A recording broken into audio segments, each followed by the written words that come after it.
Good morning, students. In today's lesson of chapter number 9, Reproduction in Animals, we are going to study a new term that is cloning. आज हम एक नई term पढ़ने जा रहे हैं जो कि है क्लोनिंग. क्लोनिंग क्या है? It is a technique by which an exact copy of a cell. एक टेक्निक का नाम है क्लोनिंग, जिससे कि हम एग्जैक्ट कॉपी बना सकते हैं. किसकी? किसी भी सेल की, any part of the body, किसी भी बॉडी पार्ट की, या फिर एक कंप्लीट ऑर्गेनिज्म की. That is called cloning. तो अगर एक ऐसी टेक्निक है ये जिससे कि हम किसी भी सेल की या किसी के बॉडी पार्ट की या कंप्लीट ऑर्गेनिज्म की एग्जैक्टली सेम कॉपी बना सकते हैं, that technique is called cloning. अब the scientists tried for this cloning for several years. बहुत सालों से कोशिश कर रहे थे, and they were also successful to make the clones, but the clones died before the birth or after the birth. या तो क्लोन बन तो गए, पर वो या तो बिल्कुल बर्थ से पहले ही डाई हो गए या फिर बर्थ के बिल्कुल बाद वो डाई हो गए. But first of all the mammalian clone Dolly, एक शीप का क्लोन बनाया गया जिसका नाम रखा गया डॉली. इसको क्लोन करने के लिए सबसे पहले डॉक्टर लैंड विल्मट और उनके जो कलीग्स थे, उनका जो पूरा का पूरा ग्रुप था, उन्होंने रॉसलिन इंस्टीट्यूट इन एडिनबर्ग, एक इंस्टीट्यूट का नाम है रॉसलिन इंस्टीट्यूट इन एडिनबर्ग, जो कि स्कॉटलैंड में है, वहां पे सबसे पहले सक्सेसफुली डॉली का क्लोन बनाया. And it give birth on 5 जुलाई. सबसे पहले 5 जुलाई को इसने बर्थ किया. उसके बाद बहुत सारे क्लोन सक्सेसफुली क्या करे बनाए गए, और 5 जुलाई 1996 को सबसे पहले डॉली का बर्थ हुआ. और उसके बाद बहुत सारे क्लोन्स बनाए गए successfully. What happened when they form the clone of Dolly? Dolly का क्लोन बनाने के लिए क्या किया गया? सो फर्स्ट ऑफ ऑल दो शीप ली गई. इसमें से फिन डॉर्सेट शीप की मैमरी ग्लैंड से, इसकी ये एक नेम है शीप का, फिन डॉर्सेट शीप, इसकी फीमेल की मैमरी ग्लैंड से सेल्स ली गई और उस सेल से न्यूक्लियस लिया गया. इस सेल का, इस वाली जो ये है फिन डॉर्सेट शीप, इसकी फीमेल की मैमरी ग्लैंड से सेल ली गई और उस सेल में से न्यूक्लियस को रिमूव किया गया. उसके बाद एक दूसरी शीप ली गई, Scottish blackface ewe.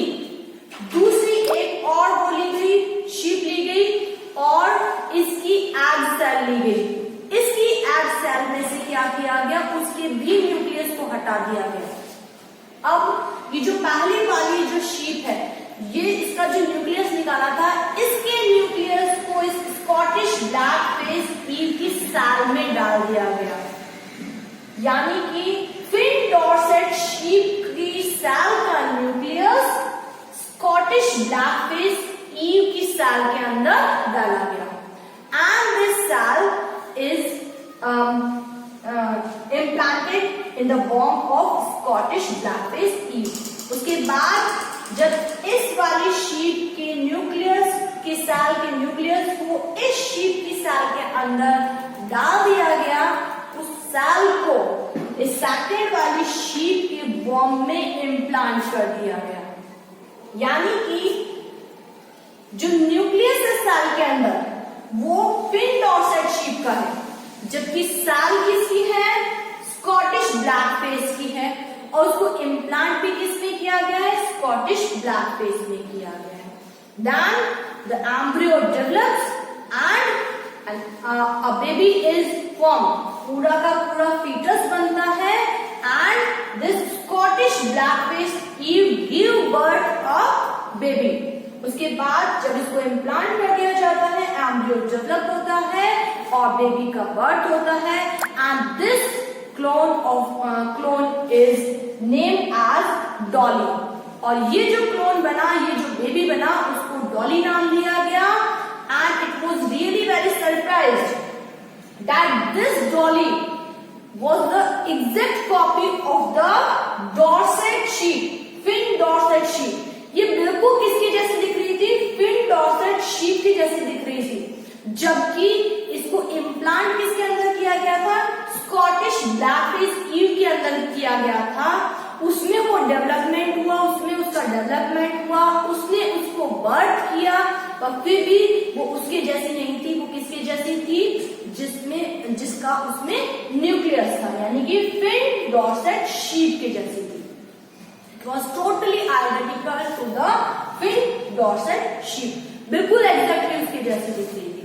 So after the birth of Dolly बहुत सारे क्लोन्स बनाए गए, and after the maturity Dolly also give the birth of different offsprings by the normal sexual means।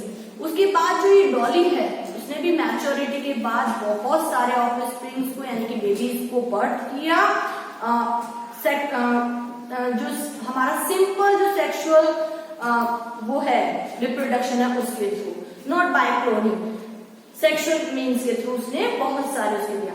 तो मेन चीज ये है कि हमने क्या किया, एक के न्यूक्लियस को दूसरे की सेल में ट्रांसफर किया और उसको फिर उसमें जो दूसरा शीप है उसकी बॉडी के में, यानी उसके वॉर्म में इम्प्लांट किया और उससे बर्थ करवाया। और कैरेक्टरिस्टिक किसके थे? जिसका कि न्यूक्लियस था और वो उसकी बिल्कुल एग्जैक्ट कॉपी थी। तो this process is called cloning. इस क्लोनिंग से हम बिल्कुल किसी भी शीप की एग्जैक्ट कॉपी बना सकते हैं। जबकि सेक्सुअल मीन में क्या होता है, डिफरेंट वो आ जाते हैं, डिफरेंसेस आते हैं। हाफ कैरेक्टरिस्टिक मेल के होते हैं, मतलब फादर के होते हैं। हाफ कैरेक्टरिस्टिक जो होते हैं वो फीमेल यानी कि मदर के जैसे होते हैं। इसके अलावा भी बहुत सारे चेंजेस आ जाते हैं due to the process of mutation. Mutation की वजह से भी डिफरेंट चेंजेस आ जाते हैं, डिफरेंट कैरेक्टरिस्टिक्स डेवलप हो जाते हैं। But by the process of cloning we get the exact copy of the organs. इस प्रोसेस से हम क्या कर सकते हैं, किसी भी ऑर्गन्स की एग्जैक्ट कॉपी ऑब्टेन कर सकते हैं। I hope you have understood the process of cloning. That's all for the day.